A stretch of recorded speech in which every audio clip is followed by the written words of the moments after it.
ഇന്ന് സമൂഹത്തിൽ ഏറ്റവും കൂടുതൽ ചർച്ച ചെയ്യപ്പെടുന്ന ഒരു വിഷയമാണ് ഇൻഫെർട്ടിലിറ്റി. കല്യാണം കഴിയുമ്പോൾ തൊട്ട് തുടങ്ങും ബന്ധുക്കാരുടെയും നാട്ടുകാരുടെയും എല്ലാവരുടെയും ചോദ്യങ്ങൾ.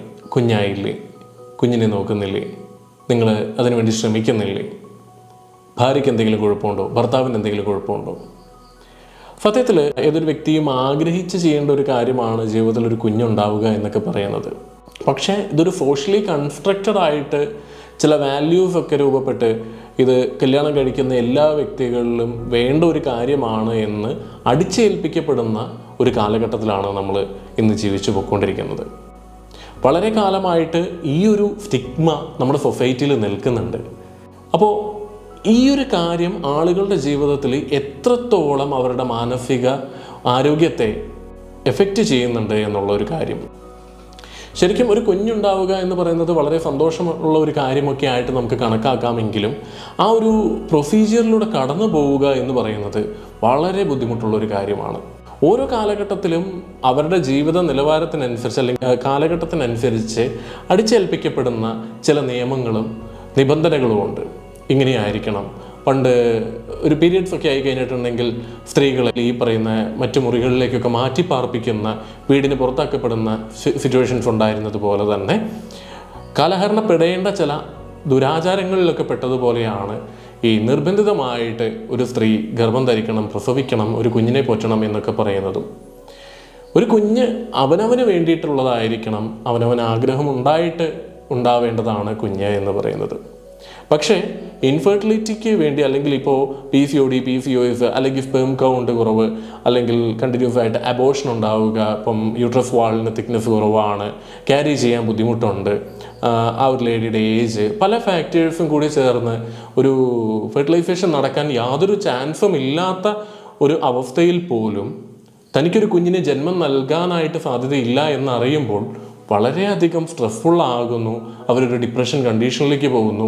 ജീവിതത്തിലെ മറ്റു പല സന്തോഷങ്ങളും അവർക്ക് ആസ്വദിക്കാൻ കഴിയാത്തൊരവസ്ഥയിലേക്ക് വരുന്നു. ഇതിന് തികച്ചും എനിക്കൊരു കുഞ്ഞ് വേണം എന്നുള്ളത് ഒരു 90% പറയുകയാണെങ്കിൽ സൊസൈറ്റി അടിച്ചേൽപ്പിക്കുന്ന ഒരു കാര്യമായിട്ടാണ് നമുക്കത് മനസ്സിലാക്കാൻ സാധിക്കുന്നത്. ഇൻഫെർട്ടിലിറ്റി കൗൺസിലിങ്ങിനൊക്കെ വരുന്ന ദമ്പതികളോട് നമ്മളൊന്ന് ചോദിച്ചു കഴിയുമ്പോൾ ഇതിപ്പോൾ എന്തിനു വേണ്ടിയിട്ടാണ്, ശരിക്കും നിങ്ങൾക്ക് ആഗ്രഹിച്ചിട്ടാണോ? അല്ല, ശരിക്കും ഞങ്ങൾക്ക് വേണ്ടിയിട്ടല്ല, പക്ഷേ എവിടെ ചെന്നാലും ഇതേ കേൾക്കാനുള്ളൂ, ഈ ചോദ്യങ്ങളെ കേൾക്കാനുള്ളൂ. ഇത് കേട്ട് മടുത്തു. പുറത്തൊരു ചടങ്ങിനോ അല്ലെങ്കിൽ 4 ആൾ കൂടുന്നിടത്തേക്ക് പോകാനായിട്ട് കഴിയുന്നില്ല. ഇപ്പോൾ പുരുഷന്മാരാണെന്നുണ്ടെങ്കിൽ ആണുങ്ങൾ ചേരുന്ന ഒരു സഭയിലേക്ക് പോകാൻ കഴിയുന്നില്ല. അവിടെ ചെല്ലുമ്പോൾ ചോദിക്കും, എന്തായി, നീ ഇങ്ങനെ ചെയ്തു നോക്ക്, അങ്ങനെ ചെയ്തു നോക്ക്. പലതരത്തിലുള്ള ഉപദേശങ്ങളും വഴികളും പറഞ്ഞു കൊടുക്കുന്ന ഒരുപാട് സുഹൃത്തുക്കൾ, റിലേറ്റീവ്സ്, മൂത്ത ചേട്ടന്മാർ, അതുപോലെ തന്നെ മറ്റു പല വഴിപാടുകൾ ക്ഷേത്രങ്ങളിൽ മുഴുവനും നടന്ന് പണ്ടൊക്കെ നമ്മൾ കേട്ടിട്ടുണ്ട് ഉരുളി കമിഴ്ത്തുക എന്നൊക്കെ പറയുന്നത്.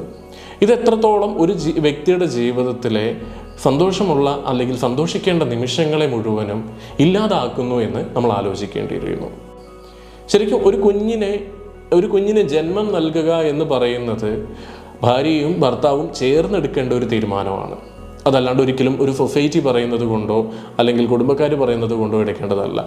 എനിക്കും എൻ്റെ ഭാര്യയ്ക്കും എനിക്കൊരു കുഞ്ഞിനെ വേണം, ഞങ്ങൾക്ക് അതിനെ നോക്കാനുള്ള കഴിവുണ്ട്, ഫിസിക്കലി, ഇമോഷണലി, ഫിനാൻഷ്യലി ആ കുഞ്ഞിനെ നോക്കുവാനുള്ള ഒരു കഴിവ്, മാനസികാവസ്ഥ ഞങ്ങൾക്ക് 2 പേർക്കുമുണ്ട് എന്നുള്ള ഒരു ചിന്തയിൽ ദമ്പതികൾ എത്തിച്ചേരുമ്പോഴാണ് ശരിക്കും ഒരു കുഞ്ഞിന് ഒരു ജന്മം നൽകുവാനുള്ള ആദ്യ പടി എത്തുന്നത്. അതല്ലാതെ എക്സ്റ്റേണൽ ഫാക്ടേഴ്സിൻ്റെ പ്രഷർ കൊണ്ട് 2 വ്യക്തികൾ എങ്ങനെയെങ്കിലും ഒരു കുഞ്ഞിനെ ജനിപ്പിക്കണ്ടേ എന്ന് പറയുമ്പോൾ ആ കുഞ്ഞിനെ നമ്മൾ ജീവിതത്തിലേക്ക് വിളിച്ചു വരുത്തുന്ന, ആ കുഞ്ഞ് നമ്മുടെ കൈയും കാലും പിടിച്ചിട്ടല്ല ഈ ഒരു ലോകത്തേക്ക് വരുന്നത്, നമ്മൾ ഇൻവൈറ്റ് ചെയ്യുകയാണ്. അപ്പോൾ ആ ഇൻവൈറ്റ് ചെയ്യുന്ന ഒരു കുഞ്ഞിനോട് നമ്മൾ മര്യാദ പുലർത്തേണ്ടതുണ്ട്. ആ കുഞ്ഞിനോട് സ്നേഹവും കടമകളും ആ ഒരു 10, 15, 18 വയസ്സ് വരെ അതിന് വളരാനായിട്ടുള്ള സാഹചര്യങ്ങൾ നൽകേണ്ടതുണ്ട്. യാതൊരു തരത്തിലുള്ളൊരു ഫിക്സിങ്ങോ ഇമോഷണലായിട്ടുള്ള ഒരു ട്രോമയോ ഇല്ലാതെ ആ കുഞ്ഞിനെ വളർത്തിയെടുക്കാനായിട്ടുള്ള ഒരു മാനസിക ആരോഗ്യം ഈ ദമ്പതികൾക്കുണ്ടാവേണ്ടതുണ്ട്. മനസ്സില്ലാ മനസ്സോടെ അല്ലെങ്കിൽ മറ്റുള്ളവർ ഉന്തിത്തള്ളി മരം കയറ്റി വിടേണ്ട ഒന്നല്ല ഈ പറയുന്ന ഗർഭധാരണം അല്ലെങ്കിൽ ഒരു കുഞ്ഞിനെ ജന്മം കൊടുക്കുക എന്നുള്ളത്. സോ ഒരു സൈക്കോളജിസ്റ്റ് എന്നുള്ള നിലയ്ക്ക് എനിക്ക് പറയാൻ ഇത്രയേ ഉള്ളൂ. നിങ്ങൾക്കൊരു കുഞ്ഞ് വേണമെന്ന് നിങ്ങളുടെ മനസ്സിൽ നിങ്ങൾക്ക് 2 പേർക്കും എന്ന് തോന്നുന്നു, അതിന് നിങ്ങൾ എത്രത്തോളം നിങ്ങളുടെ സാഹചര്യവും നിങ്ങളുടെ അന്തരീക്ഷവുമായിട്ട് എത്രത്തോളം പൊരുത്തമുണ്ട്, അതിലെത്രത്തോളം ഒരു കംഫർട്ട് സോൺ ഉണ്ട് എന്നാലോചിച്ചതിന് ശേഷം മാത്രം എടുക്കേണ്ട ഒരു തീരുമാനമാണ്. അതല്ലെങ്കിൽ നിങ്ങൾക്കൊരു കൗൺസിലിങ്ങിന് തീർച്ചയായിട്ടും വരാം. മറ്റുള്ള സ്ട്രെസ്സും മറ്റുള്ള എക്സ്റ്റേണൽ ഫാക്ടേഴ്സും നിങ്ങളെ നല്ല രീതിയിൽ ബുദ്ധിമുട്ടിക്കുന്നുണ്ട്. നിങ്ങളുടെ മറ്റു സന്തോഷങ്ങളിലേക്ക് നിങ്ങൾക്ക് എൻജോയ് ചെയ്യാനായിട്ട് അല്ലെങ്കിൽ അതിലേക്ക് കടക്കുവാനായിട്ട് നിങ്ങൾക്കൊരു ബുദ്ധിമുട്ടുണ്ടാവുകയാണെങ്കിൽ തീർച്ചയായിട്ടും നിങ്ങൾക്ക് ഒരു കൗൺസിലിംഗ് ആവശ്യമാണ്. അതിന് നിങ്ങളെ സഹായിക്കുവാനായിട്ട് ഓരോ സൈക്കോളജിസ്റ്റും തയ്യാറായിരിക്കും. നന്ദി, നമസ്കാരം.